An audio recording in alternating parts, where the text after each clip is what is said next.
Untuk diketahui secara spesifik aja, untuk hal-hal lain yang berkaitan standar normal itu bisa dibaca oleh Bapak Ibu yang mana kami telah share di grup, dan 1 jam ke depan kami akan paparkan mungkin tidak total semua. Untuk 30 menit pertama mungkin kita akan memaparkan, dan 30 menit kedua itu bisa untuk tanya jawab bagi Bapak Ibu yang ingin membahas masalah persiapan perjalanan itikaf. Alhamdulillah hari ini kita bisa manas bersama dengan jamaah itikaf dan jamaah syawal insya Allah. Untuk jamaah syawal juga tidak masalah apabila nanti ada yang ingin ditanya sekilas tentang teknik perjalanan, insya Allah kita bisa bahas bersama ya Bapak Ibu. Kita masuk pada inti acara teknis perjalanan pertama adalah itinerary umroh untuk jamaah taib. Jamaah itikaf.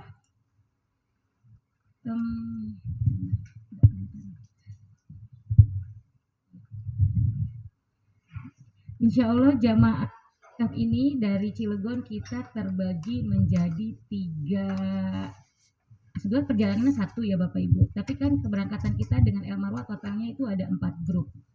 Dari 4 grup itu dari Cilegon total 33 jamaah terbagi menjadi 3 grup.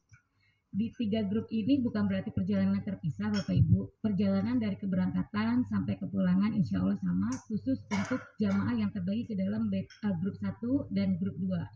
Di dalam grup 3 itu semuanya total dari Jakarta, dan di grup 4 ada sebagian juga jamaah yang dari Cilegon. Boleh di-share sedikit manifest jamaahnya? Nah, untuk diketahui ini juga kami sudah share ya Bapak Ibu di grup ya, silakan. Kenapa kami bagi menjadi 3? Sebetulnya ini untuk memudahkan pengelompokan nanti di tim utama di Jakarta. Pada saat nanti keberangkatan itu berkumpul di Jakarta, semua grup 1, 2, dan 4 itu akan berkumpul bersama, keberangkatannya sama, tapi akan dibimbing oleh 2 ustadz. Namun dalam perjalanan itu nanti ada pembagian pengelompokan dalam perjalanan aja. Kalau di hotel dan ibadah dari mulai awal sampai akhir itu semua insya Allah sama. Adapun kami membagi di sini karena kebetulan kita membagi sesuai kapasitas seat dan mahram. Ini untuk manifest di pesawat aja. Jadi tidak membedakan kenapa ada di batch 1, batch 2 dan 4. Itu sebetulnya hanya untuk memudahkan tim kami memanage sisi mahram bagi setiap jamaah. Lalu kita akan dibimbing oleh Ustadz Afan Abbas dan Ustadz Abu Sahal. Beliau berdua adalah Ustadz pembimbing tetap dari El Marwah. Insya Allah sebagian jamaah yang pernah kenal pernah umroh berangkat dibimbing Ustadz Afan Abbas sudah mengenal ya. Ada dari beberapa jamaah kita yang sudah pernah juga melakukan umroh dengan kami dibimbing oleh Ustadz Afan Abbas. Insya Allah sudah mengenal beliau. Nah, untuk Ustadz Abu Sahal juga ada beberapa jamaah yang sudah mengenal. Insya Allah beliau berdua yang akan membantu membimbing perjalanan dari mulai kita start persiapan di Bandara Suta sampai di Mekah, Madinah, dan sampai kepulangan. Untuk yang itinerary, kita kembali ke sini Bapak Ibu. Kita titik kumpul keberangkatan yang itikaf itu pada tanggal 29 Maret Jumat adalah jam 7.30. Itu titik kumpul di bandara ya Bapak Ibu. Jadi persiapan kepada jamaah yang apabila daftar keberangkatan ke bandara secara kolektif, mohon kiranya yang belum mendaftar dan berminat untuk bergabung silakan dari sekarang bisa didaftar. Dan untuk jamaah yang ingin berangkat sendiri, silakan titik kumpulnya jam 7.30, tolong untuk tidak terlambat. Karena nanti pihak handling di bandara akan mengumpulkan semua koper-koper jamaah yang dari grup 1, 2, dan 4. Total perjalanan kita nanti penggabungan jamaah itu ada 155 jamaah. Ini jumlah yang agak banyak dan dalam keadaan kita berpuasa, mudah-mudahan semuanya nanti berjalan lancar dan mudah-mudahan juga Bapak Ibu yang tidak bersama rombongan berangkat duluan, tolong untuk lebih concern di teknisnya nanti. Untuk selanjutnya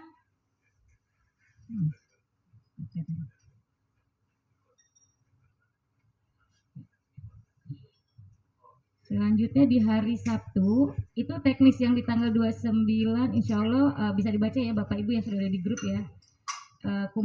Titik kumpul kita di Burger King itu ada di G3. lalu kita persiapan pembagian paspor, visa, dan lain-lain. Nanti kebutuhannya itu di sana akan disiapkan oleh tim El Marwah. Lalu tiba kita sampai di Jeddah hari Sabtu, dan di hari Sabtu sampai dengan tanggal 9 April Selasa itu semua kegiatannya adalah ibadah di Masjidil Haram. Lalu untuk hari Rabu dan selanjutnya Bapak Ibu silakan bisa disimak, apabila nanti ada yang ingin ditanya di akhir acara silakan kita bahas bersama.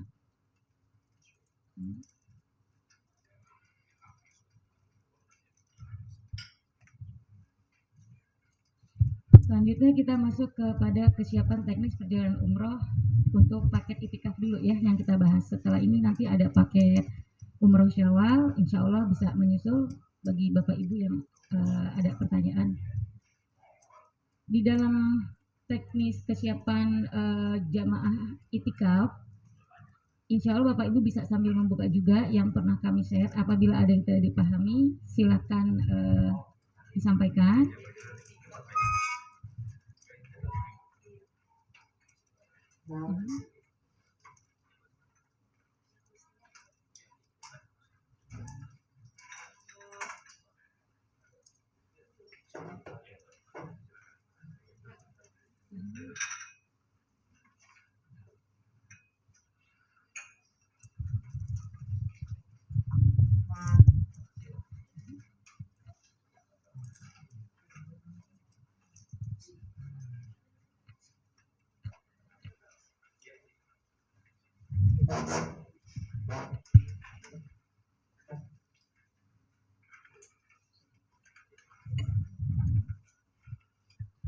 Maaf Ibu, Bapak Ibu ada gangguan teknis.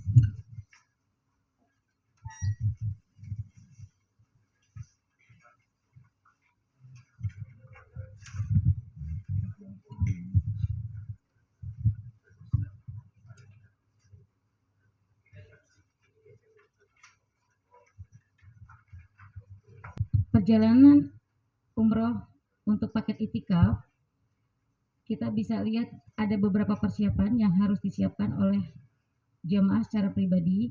Insya Allah ini bersifat standar ya Bapak Ibu. Kalau ada sesuatu yang memang dari kesiapan pribadi ini dirasa ada sesuatu yang mau disampaikan, silakan disampaikan, bisa melalui grup atau mungkin mau disampaikan di sini.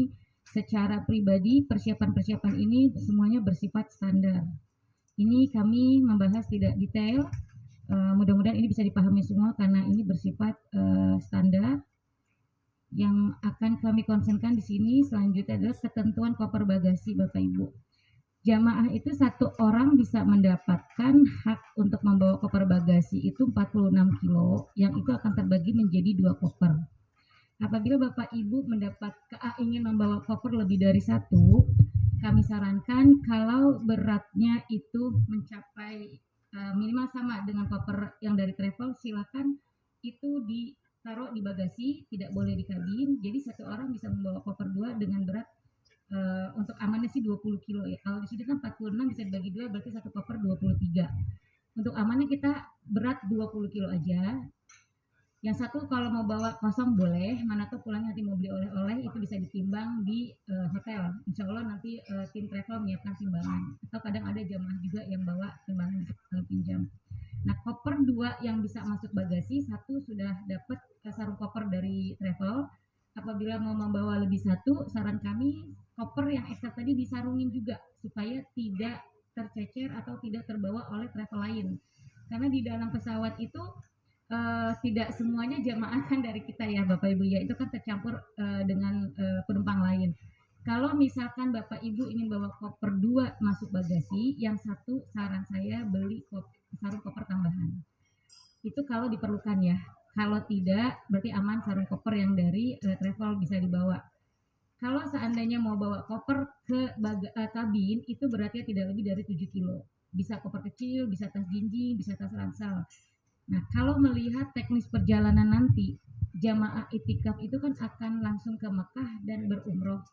Nah, ini saran untuk bapak-bapak jamaah agar kain ihram jangan masuk koper bagasi. Kain ihram itu ditaruh di tas ransel atau di tas kecil atau di koper kecil itu masuk ke dalam kabin. Dan akan lebih baik biasanya nanti Ustadz akan menyarankan pemakaian ihram di Bandara Suta untuk bapak-bapak, karena kan jamaahnya banyak dan toilet di dalam pesawat juga lumayan agak ngantri dan kecil juga. Bisa juga sih kita ganti di musola ya. Alhamdulillah pesawat Saudi kan ada musolanya. Jadi insya Allah itu bisa digunakan. Cuma saran kami akan lebih baik dari Bandara Suta udah bisa pakai bawahan ihram. Ya.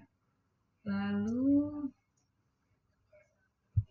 untuk paket data internet Bapak Ibu seminggu sebelumnya silahkan tolong jangan lupa untuk disiapkan, bebas ya mau pakai providernya Indosat, Telkomsel, atau ACL apa aja. Nanti diaktifkan pada saat kita di Bandara Suta. Jadi nanti sampai di Jeddah itu sudah aktif, sudah bisa digunakan.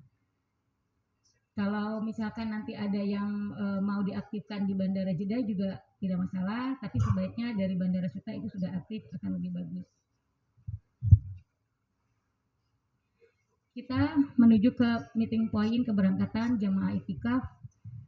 Meeting pointnya itu kita ada di depan Burger King Terminal 3 Gate 3 atau 4. Insya Allah yang berangkatnya kolektif kami pandu berkumpul di Al-Hani. Insya Allah kita akan menggunakan bus, dan kalau yang berangkat bareng insya Allah lah aman ya, kita sama-sama. Tapi kalau untuk yang berangkatnya terpisah silakan untuk bertemu di depan Burger King. Dan titik kumpul kita sudah tertera pada jam-jamnya, lalu kita ada briefing dengan tim El Marwa, dan nanti ada Ustadz juga yang akan menyampaikan beberapa persiapan dan nasihat mungkin. Lalu kita akan menuju ke proses imigrasi. Sebelum proses imigrasi, di sini nanti jamaah akan diberikan paspor masing-masing, tiket, dan visa. Juga akan diberikan name tag. Name tag ini akan dipakai selama dalam perjalanan dan jangan sampai hilang karena tadi untuk penanda kita ya di sana. Nanti akan dijelaskan detail ini oleh Ustadz pembimbing saat di bandara. Nah, ini kita bahas sedikit untuk jamaah yang Syawal. Keberangkatannya Bapak Ibu, jamaah Syawal itu meeting pointnya di Resto Paper Lunch.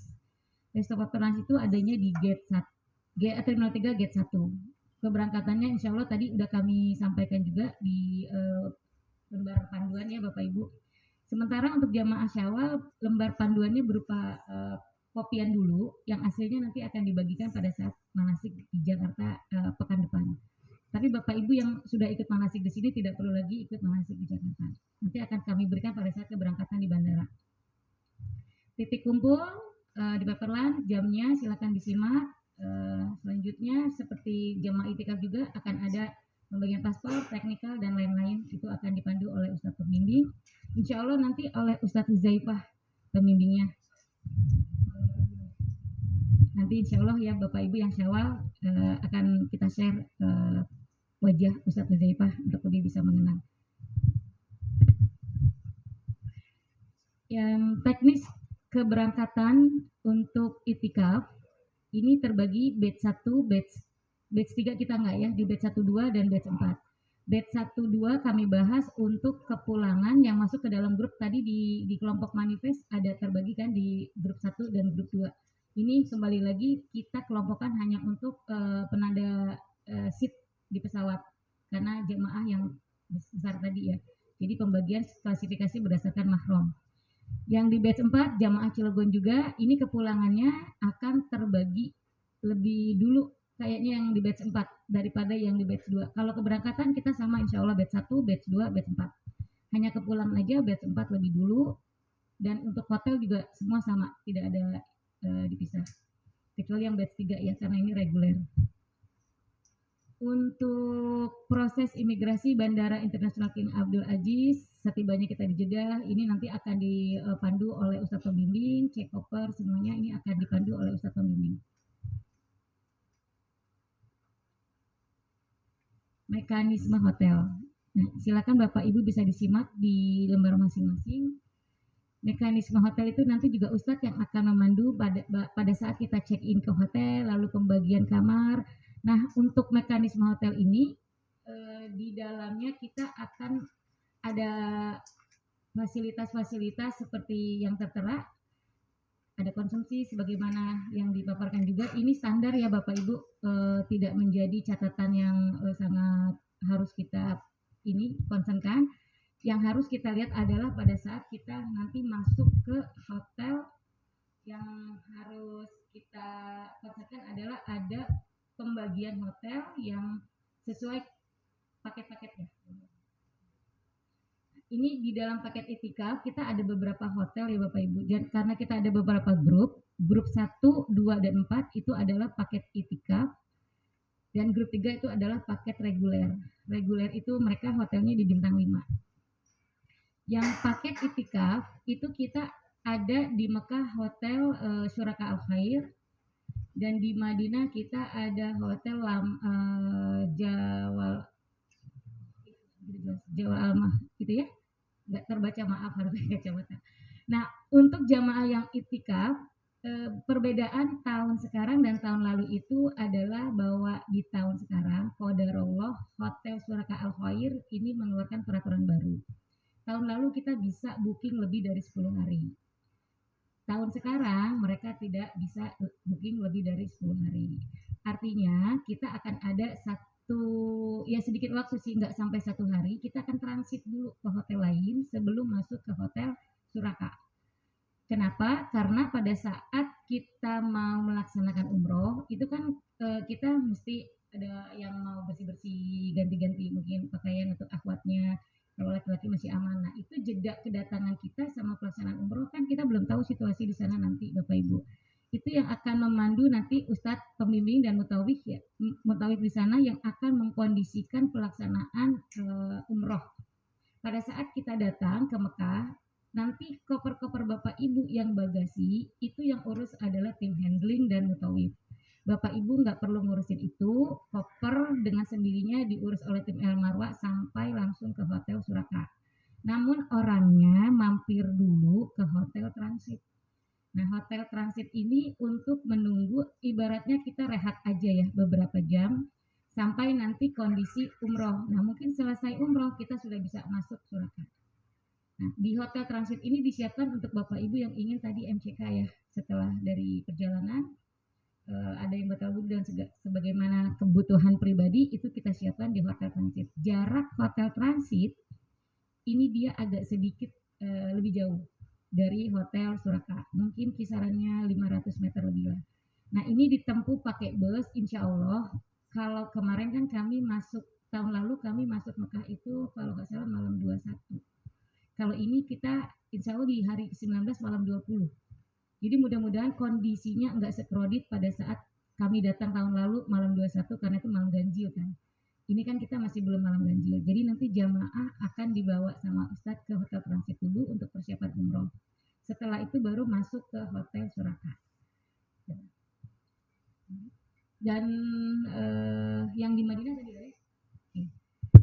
Untuk hotel paket Syawal, insya Allah itu di hotel bintang 5 di Hotel Anjum, dan di Mekahnya Hotel Taiba Al Madinah atau Diyar Aiman atau starafnya nanti insya Allah mudah-mudahan biasanya sih fix kita dapat di Taiba.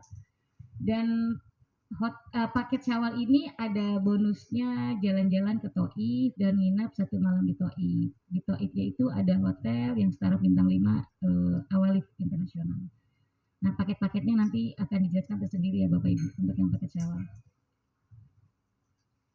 Mekanisme itikaf ini akan dijelaskan nanti oleh Ustadz pemateri, dan ini sekilas aja informasi untuk persiapan secara psikologi kita ya, secara individu bahwa keadaan itikaf di sana mungkin buat sebagian yang belum pernah sama sekali bayangannya pasti akan sangat berat, akan banyak rintangan, dan memang aslinya betul ada gitu. Jadi nggak usah takut ya Bapak Ibu, aslinya ada dan memang itikaf itu berat gitu, tapi nikmat gitu.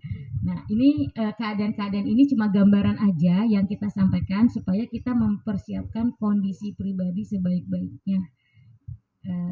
Yang pertama itu udah pasti kondisi bisa dibuka di YouTube ya, YouTube yang banyak share bagaimana persiapan itikaf.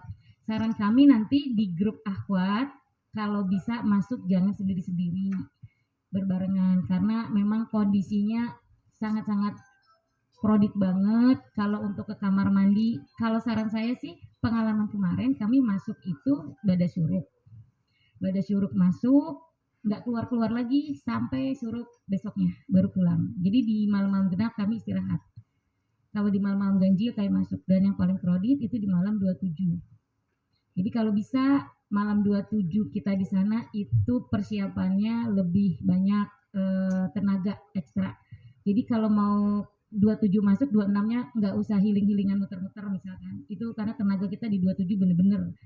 Doanya juga panjang banget, lebih kayaknya 45 menit gitu.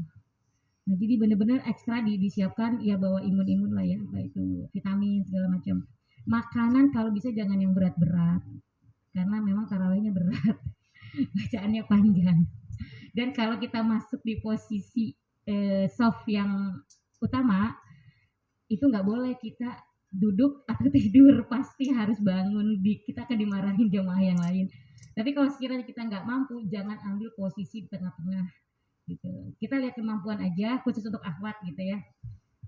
Kalau sekiranya memang kita mampu untuk di dalam, berangkat dari pagi nggak usah keluar-keluar kecuali ke hammam aja, ke kamar mandi. Kalau mau beli makanan, saran saya ada teman, jangan sendiri, jangan juga meninggalkan tempat tanpa ada teman, karena itu akan diambil orang, nggak bisa masuk lagi.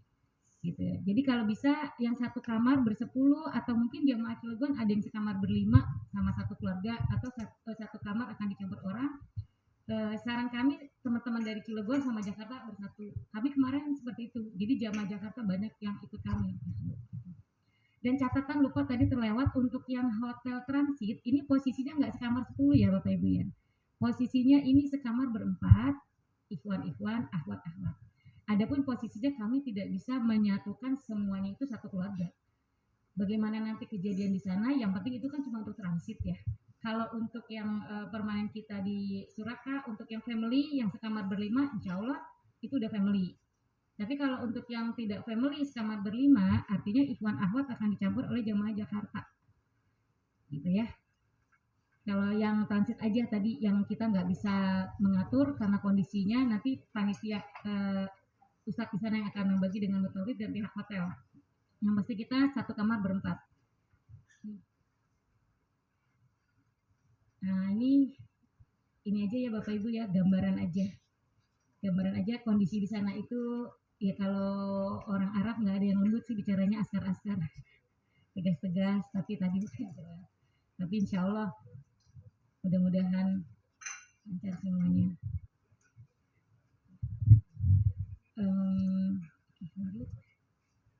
Nah ini tidak ada pintu masuk, maksudnya bukan berarti pintunya sedikit ya Bapak Ibu. Pintunya banyak, jamaahnya juga banyak. Jadi pintu masuk ini jam-jam tertentu dia itu sudah tertutup, jadi harus pakai trik masuk ke masjid. Kalau kita kan hotel kita di arah Ajiat, itu lebih dekat sebetulnya masuk ke pintu masjid. Yang udah pernah mungkin ngalamin di Jalan Ajiat hotelnya, itu titik kumpul kita nanti di WC 3. Ustaz pasti akan mengarahkan. Nah dari WC 3 itu depannya sudah ada pintu masuk ke haram. Masalahnya pada saat kita masuk biasanya kan ada askar tuh, untuk akhwat juga, untuk ikhwan juga ada askar yang akan ngoreksi bawaan kita. Nah pengalaman kami kemarin, kami masuk itu sudah bawa makanan Bapak Ibu. Makanan itu untuk persiapan kita buka sama untuk persiapan sahur. Alhamdulillah setiap buka makanannya nggak kemakan. Gitu. Cukup jam-jam udah kuat. Jam-jam sama kurma aja Masya Allah udah cukup. Ya, jadi kalau mau bawa makanan ya memang buat yang memang nggak tahan siap-siap aja. Tapi nanti hari berikutnya bisa ini kok, bisa memanage ya. Hari berikutnya saya mau ngapain dan seperti apa. Yang penting itu kalau menurut anak kurma sama buah sama vitamin aja. Dan jangan banyak minum air dingin. Karena jam-jam itu ada yang dingin ada yang normal gitu.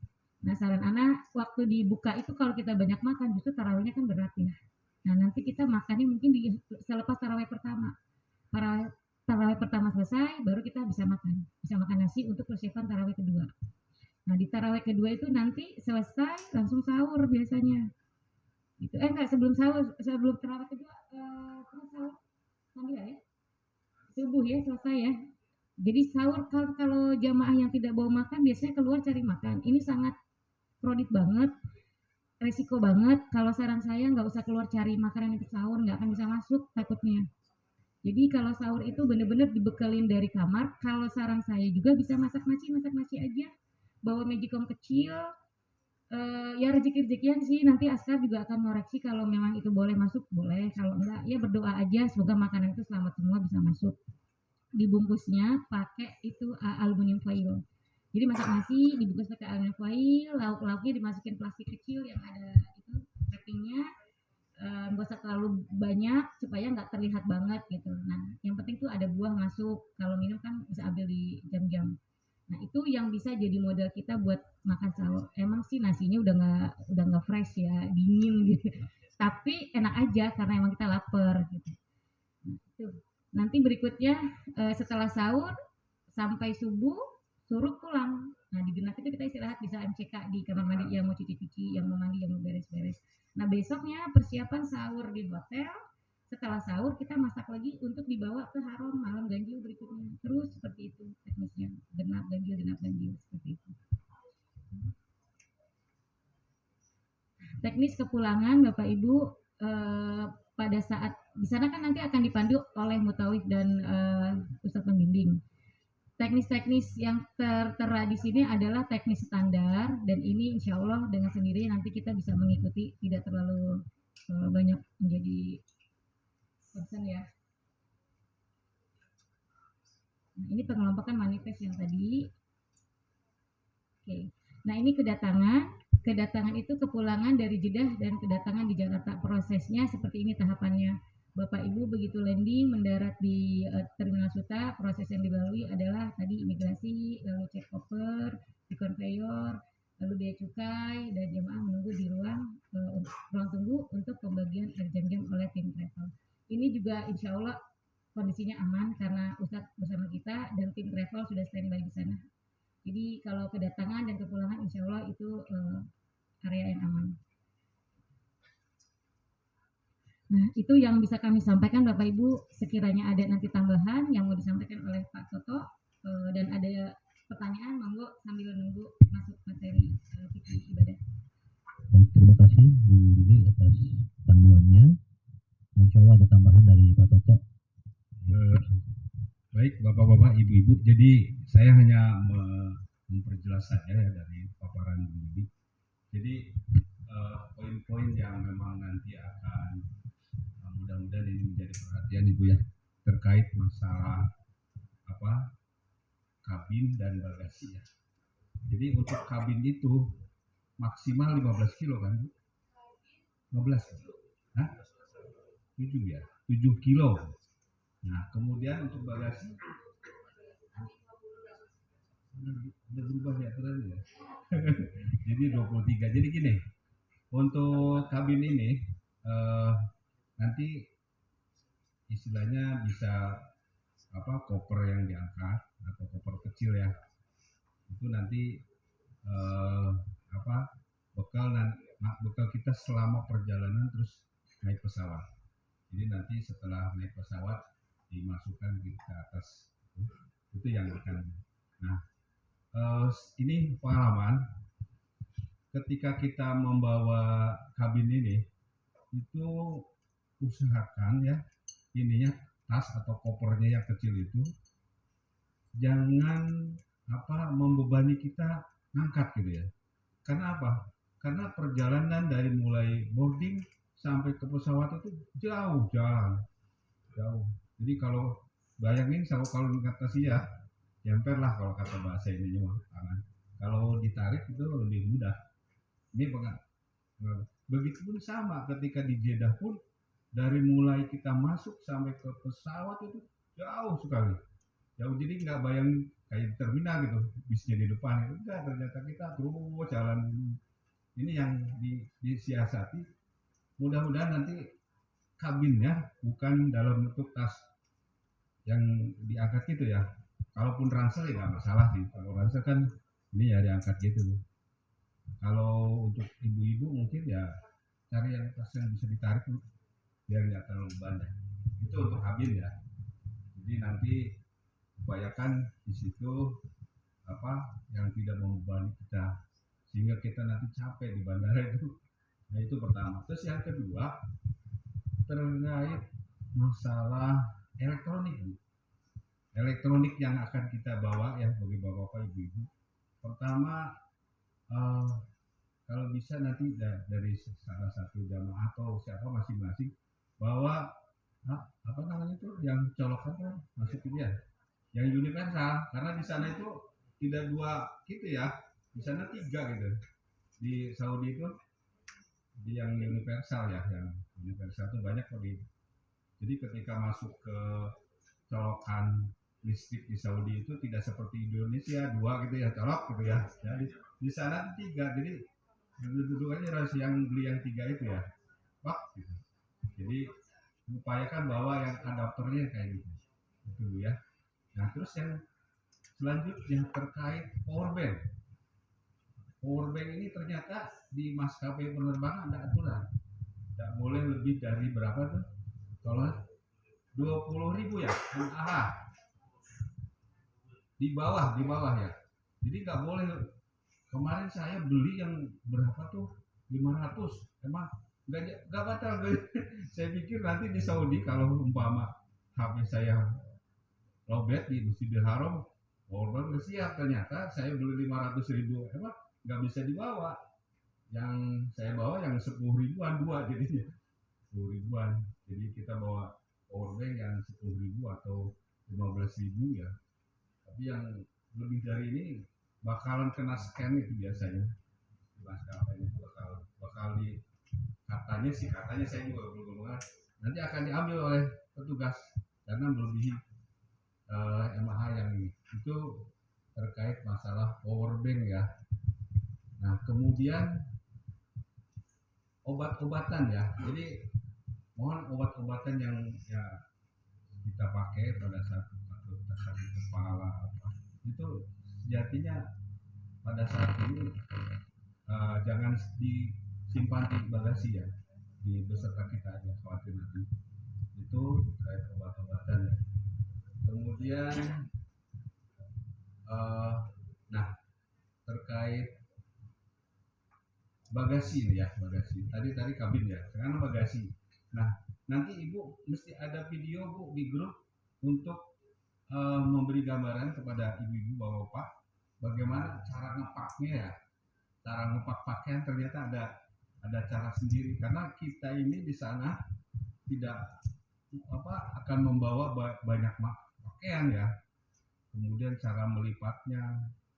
Nah pengalaman saya kemarin itu saya bawa 7 gamis, terus celana juga 7 kalau kurang beli.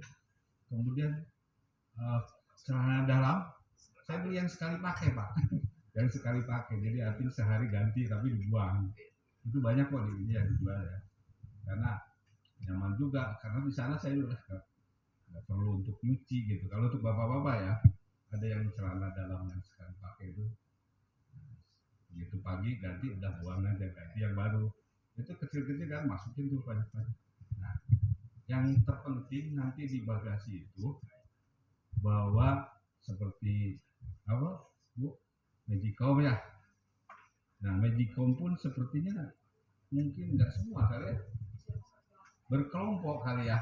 Jadi nanti ada pengaturan aja ibu-ibu ya, ibu-ibu pengaturan magicom siapa yang bawa, beras siapa yang bawa gitu ya. Nanti mudah-mudahan ya kita tetap satu ini ya, kata ya awalnya ya.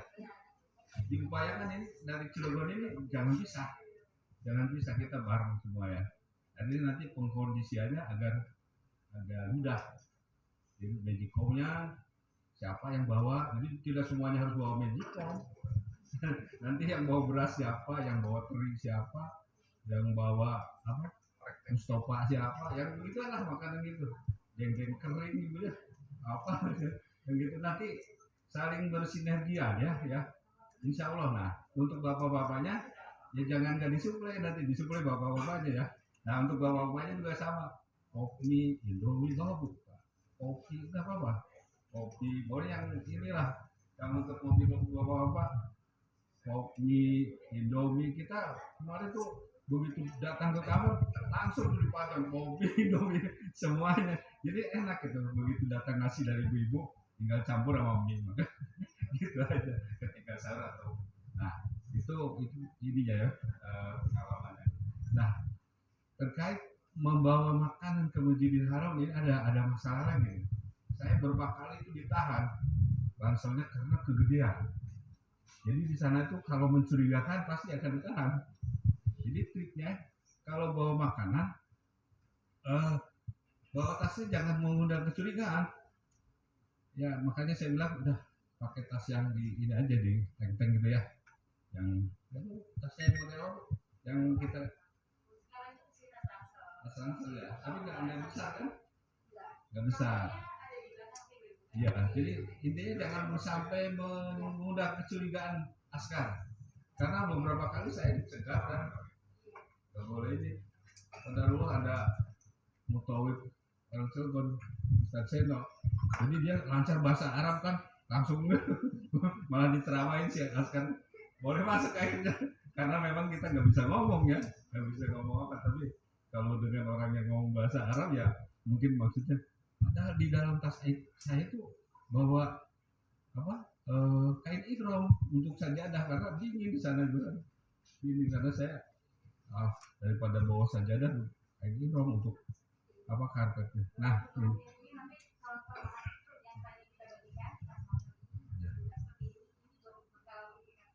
Ibu ya. Nah. Kecil aja Bu, jadi jangan sampai gelembung sampai ini ya, jangan orang yang kayak gitu tipis aja. Makanan kan pakai skin, pakai gitu ya kalau mau boil hanya untuk satu ini ya, satu kan saat inilah. Kemudian telurnya juga sama. Nasi nggak bisa masuk. Iya itu aturannya. Tapi prakteknya itu tidak mungkin diperiksa satu-satu kejawab. Ya artinya memang kemarin Muhammad bin Salman katanya ya membuat sebuah aturan nggak boleh buka puasa bersama di Masjidil Haram, nggak boleh makan di Masjidil Haram. Memang tapi ya masa iya nanti masalahnya ketika kita sudah di masjid itu jauh Pak, mau cari makan jangan seperti di tanah air, warungnya di depan, ininya di depan. Kita ini jauh banget sampai aduh ya Allah, kreditnya, desak-desakannya. Nah, itu terkait masalah nanti bawa makanan. Jadi kita berangkat duhur atau pada duhur itu kita sudah bawa bekal buat buka ya, kemudian buat sahur. Pokoknya nasi sama teri misalkan ya. Kalau untuk minuman bawalah. Di sana pun nanti ketika buka puasa bersama itu ada sih yang gratisan, ada yang air aqua atau apa ya, itu akan bersama kurma. Tapi jangan berpikir ada yang ngasih makan di sana, nggak ada gitu. Nah, jadi mungkin intinya yang ingin saya sampaikan itu hindari hal-hal yang mencurigakan askar ya, karena bakalan diawasi kita. Bekal yang banyak itu bakalan rampas nanti nggak akan bisa masuk gitu, kita udah hilang gitu. Terus yang kedua kita bawa model mungkin ada yang bawa mukena atau sajadah gede-gede juga sama. Jadi intinya ya sesimpel mungkin untuk kita bisa masuk Masjidil Haram ketika itikaf. Nah, itikaf nanti yang akan kita lakukan itu itikaf dalam pengertian umum, jadi bukan itikaf dalam pengertian khusus ya. Kalau itikaf pengertian khusus kan 10 hari nggak keluar dari masjid gitu, baru setelah Syawal pulang. Nah kalau di sana kecil kemungkinan untuk kita praktekkan itikaf secara khusus Pak. Begitu malam sebelum tanggal 21 kita masuk, terus kita nggak keluar dari masjid itu kecil kemungkinan kita bisa di sana. Karena apa? Kita nggak ada yang melayani makan, kita nggak ada, ini semua harus dilakukan sendiri, tidak ada. Jadi yang bisa kita lakukan ya seperti tadi, berangkat menjelang asar atau ba'da zuhur, pulang ba'da syuruk. Umpama kalau misalkan badannya masih prima ya. Tapi kalau seandainya setelah taraweh ronde pertama itu udah nggak kuat, nggak apa-apa, nanti pulang saja, karena bis di terminal itu selalu nunggu untuk bolak-balik ke hotel. Jadi nggak usah khawatir ya kalau umpama saya tarawihnya jam pertama aja, selanjutnya saya pulang aja ke hotel karena capek itu selesai. nggak apa-apa, nanti tinggal arah ke terminalnya tahu, kemudian kita naik bis yang ada istilahnya, kalau nggak salah tuh bis B, kalau salah masih berubah nggak, masih B ya itu. Terus nah ini terkait masalah itikaf ya, jadi jangan berharap nanti seperti itikaf di tanah air Pak ya.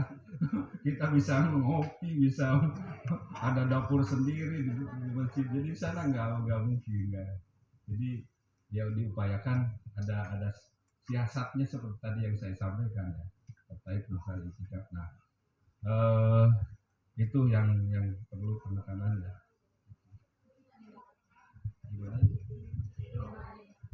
Barangkali dari penjelasan itu ada yang komentar, ada yang atau mungkin minta gambaran seperti apa. Silakan kan, kita sharing aja. Ibrahim, silakan. Waalaikumsalam.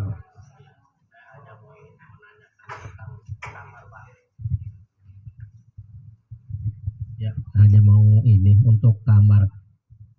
Sebelumnya kan satu kamar itu 10 orang. Sementara yang kami tempatin tempat tidurnya hanya 4. Mungkin kalau yang di sebelah ya itu ada 5. Nah, kebetulan untuk 8 orang itu sudah mepet sekali. Jadi 2 orang itu kalaupun kumpul semua nggak bakalan bisa tidur itu. Jadi kalau pas pagi ya, setelah suruk kumpul semua, 2 orang itu kebagian tidurnya di masjid. Ya, jadi ya mungkin kalau satu kamar 10 orang ruangannya besar nggak masalah. Jadi ada info itu baik-baik saja. Bagi kami tidak baik-baik saja karena 8 orang itu sudah mepet sekali, sudah nggak bisa gerak sama sekali.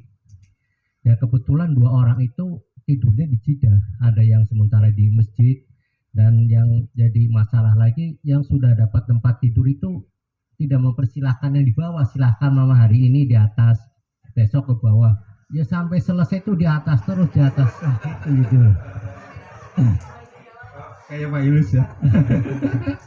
Jadi istilahnya kan sama ya, untuk istilahnya biayanya juga sama, ininya sama, kok dia yang di atas terus nggak mau istilahnya ada toleransi, pas silakan di atas saya ya, seperti itu. Jadi mohonlah kalau umpama ini kamarnya yang proporsional gitu loh, bukannya ya kami tahu memang tidur paling hanya 3 jam 4 jam ya dalam sehari, setelah suruk mungkin jam 11 sudah jalan lagi sampai pagi lagi gitu. Baiklah.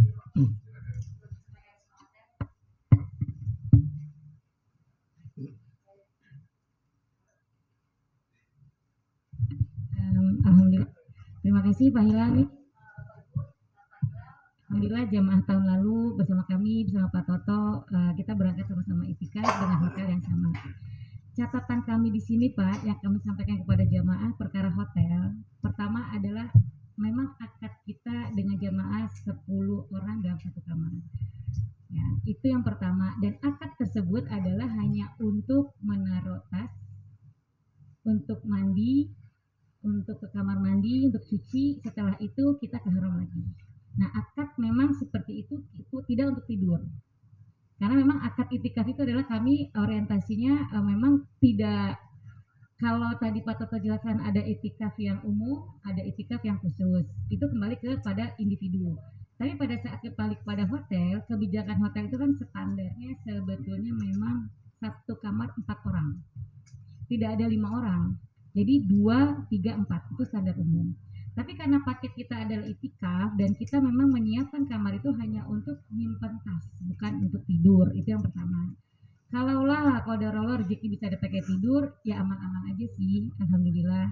Kalau di bagian kami kemarin akhwat, saya sendiri ngalamin satu kamar 10 orang, isinya nggak pernah ketemu 10 orang, nggak pernah ketemu 6 orang, cuma 2, 3, sisanya di haram. Jadi alhamdulillah kalau di kami di akhwat pengalamannya indah-indah, insya Allah. Makanan nggak ada yang pernah terhalang masuk, haram bawa apa aja aman. Mudah-mudahan nanti akhwat seperti itu juga.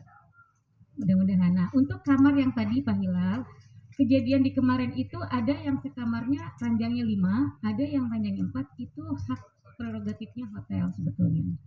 Karena standar mereka itu adalah maksimal kamar kasur 4. Tapi kalau kadang-kadang hotel ada yang kamar 4, dia ruangannya mencukupi, masih 5. Itu bonus tersendiri. Nah, jadi memang akad kami travel sama pihak hotel itu adalah room only gitu ya Pak.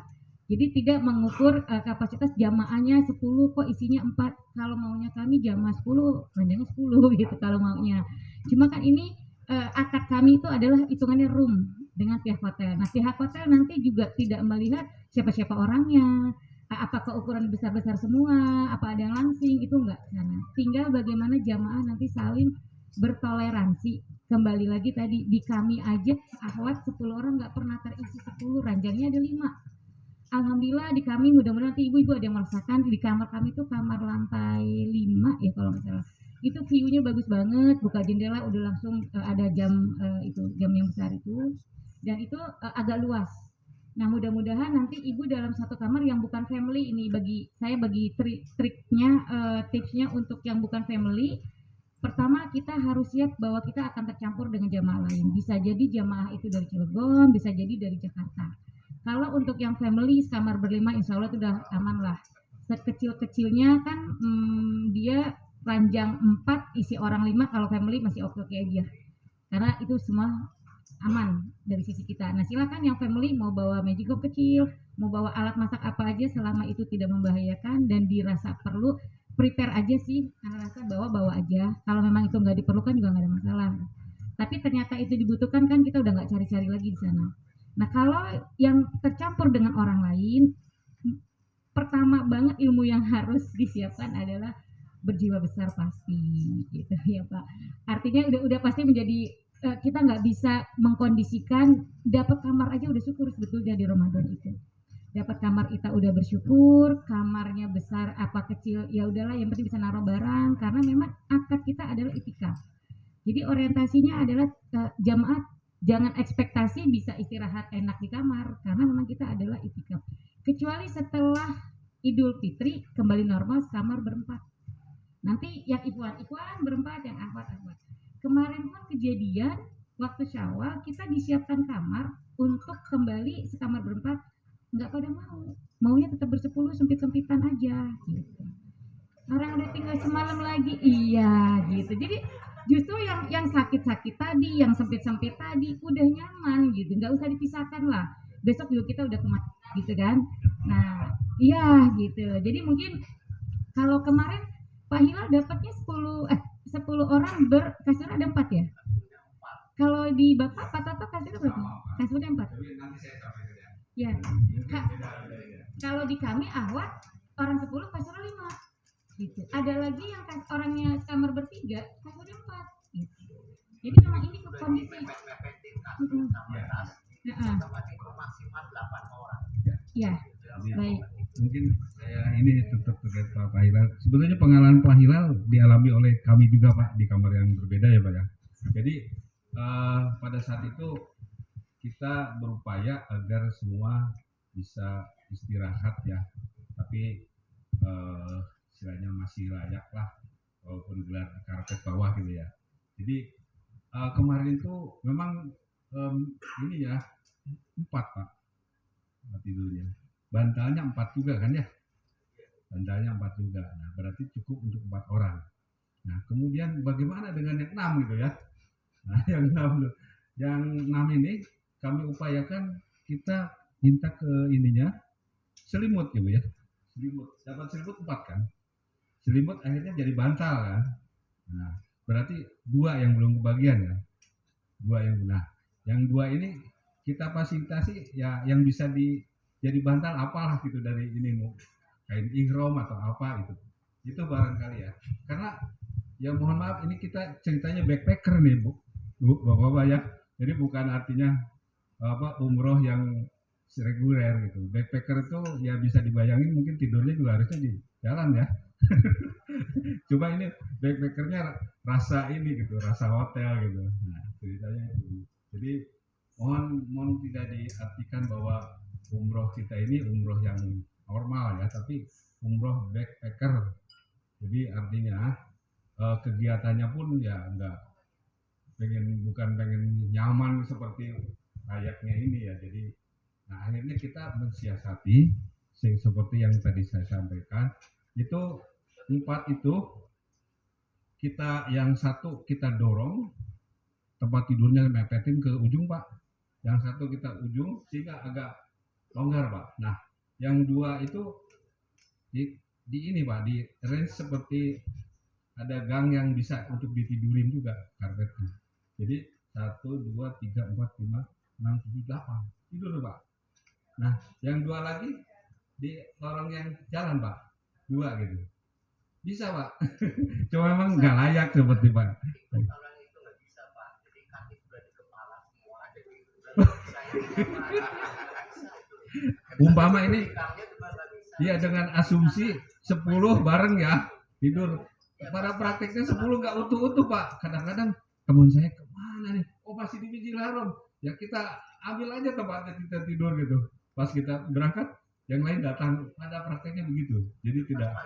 setelah itu dia nggak dapat langsung ya, alhamdulillah ada masjid Pak, dia ke masjid. Oh iya itu Pak. Iya. Kalau nggak ada masjid mungkin nggak sholat. Nanti minta ini ya Pak ya, ke legowannya, keikhlasannya ketika kondisinya seperti itu. Tapi insya Allah Pak, mengasihkan, saya pengen balik lagi karena asik juga gitu. Terus kita bisa ini gitu. Itu Bu Lili ya. Backpacker ya.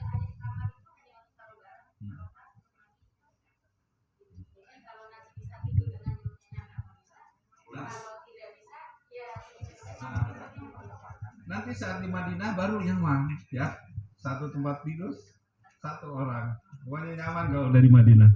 Semua makannya juga 3 kali di Madinah gitu, pokoknya normal ya. Pada saat di Mekah ini yang ada. Silakan Pak. Assalamualaikum warahmatullahi wabarakatuh. Bisa kalau ada waktunya. Sedikit saja barangkali. Saya ingin tahu untuk jarak hotel seberapa jauh dengan Masjidil Haram. Yang tadi disampaikan yang pakai bis itu apakah hotel yang bukan yang transit atau yang transit? Mungkin bisa jelaskan. Kemudian juga sharing ya bahwa Pak, Ibu-ibu terkait dengan tadi permasalahan yang disampaikan Pak Hilal, saya alhamdulillah dulu pernah umroh juga. Artinya memang kita mencoba dalam hal ini untuk Bapak Ibu yang kita akan umroh bareng, kita mungkin lebih menyamakan persepsi, kemudian kita bersama-sama untuk berniat yang sama dan mencapai tujuan yang sama. Jadi perlu ke logoan sama-sama dan asalnya di room atau di kamar itu ada semacam leadernya.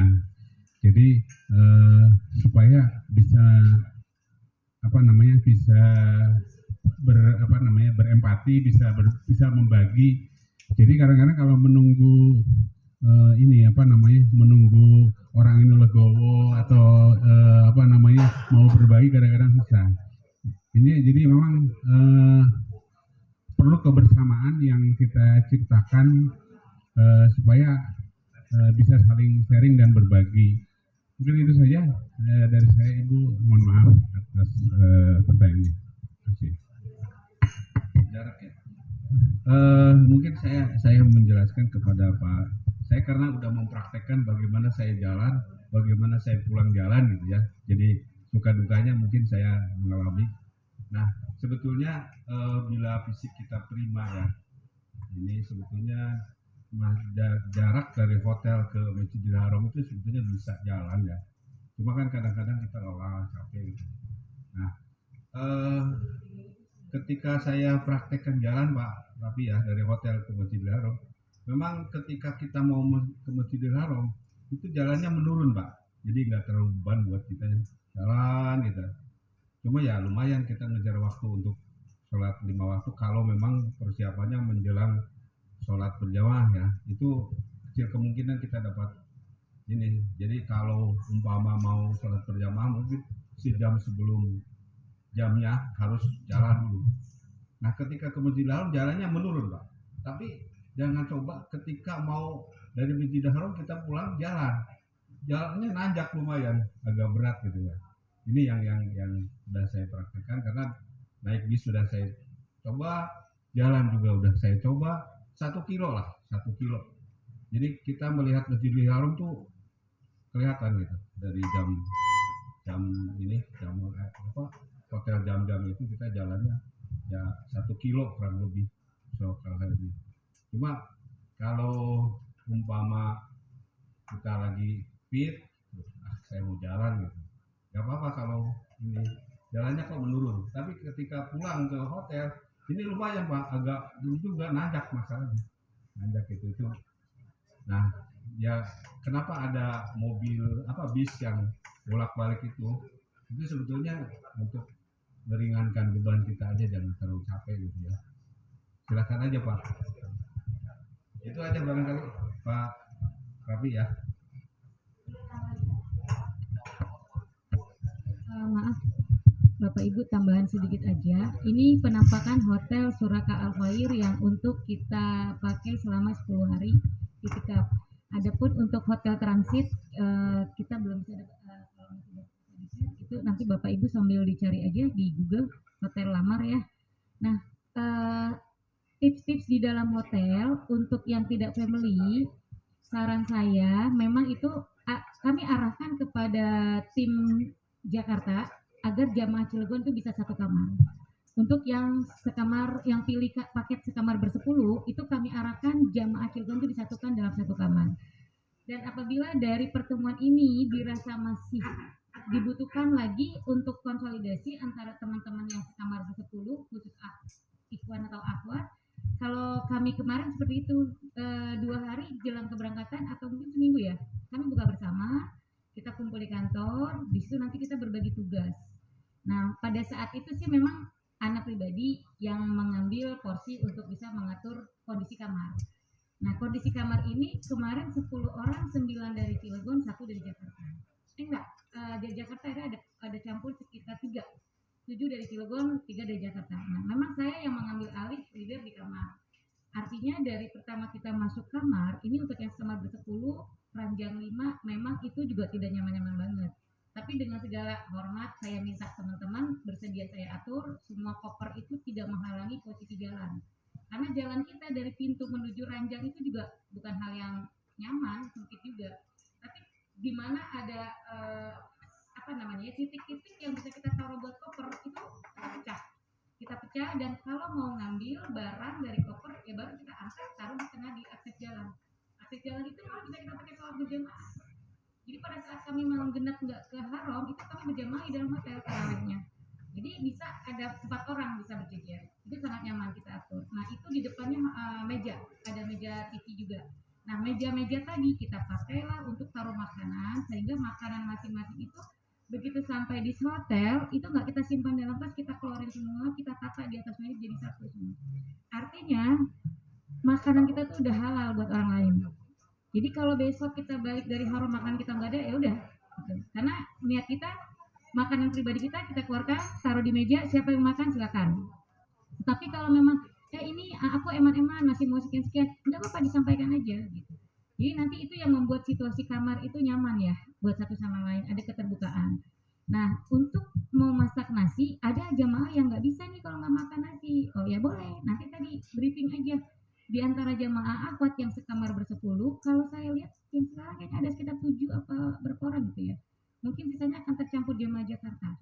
Tapi kalau misalnya 10 orang itu fix jamaah perempuannya dari Cilegon itu lebih nyaman. Bisa dibikin pertemuan kecil sebelum berangkat, kita atur siapa yang bawa magicom, siapa yang bawa steamer, lalu nanti di sana diperlukan, kalau kami kemarin Bu, yang kamar bersepuluh ini kami jadikan dapur umum. Kami jadikan dapur umum, nanti insya Allah kalau buat akhwat yang mau menindaklanjutin pertemuan dengan akhwat yang lain diatur aja, karena Ustadz udah hadir, insya Allah udah kita mulai fikih ibadah. Jadi mungkin kita koordinir aja nanti ya untuk supaya ada pengorganisasian di sana ibu-ibu. Nanti silakan nanti kita kumpul di kantor Ahsan aja ibu itu juga bapak-bapak ya, kita nanti buat ini ya, buat kelompok di WA grup dan semua ada. Baik itu nanti kita akan antisipasi hal-hal yang nanti akan terjadi di sana. Tentunya ini juga bisa membuat lancar semua urusan kita ya. Dan alhamdulillah pada rombongan ini ada 3 orang yang sudah berangkat ke sana ketika Ramadan, saya, Pak Hilal, Pak Ali. Nah terus ada Ustadz Jawawi ini yang lancar bahasa Arab ini. Jadi juru bicara. Itu aja ya. Nanti kita ini ya di WA group kita untuk satu kali kita pertemuan untuk bicara teknis ya. Itu aja Ibu Bapak. Ustadz Muhammad Rijal sudah sampai, kita akan lanjutkan dengan acara berikutnya ya.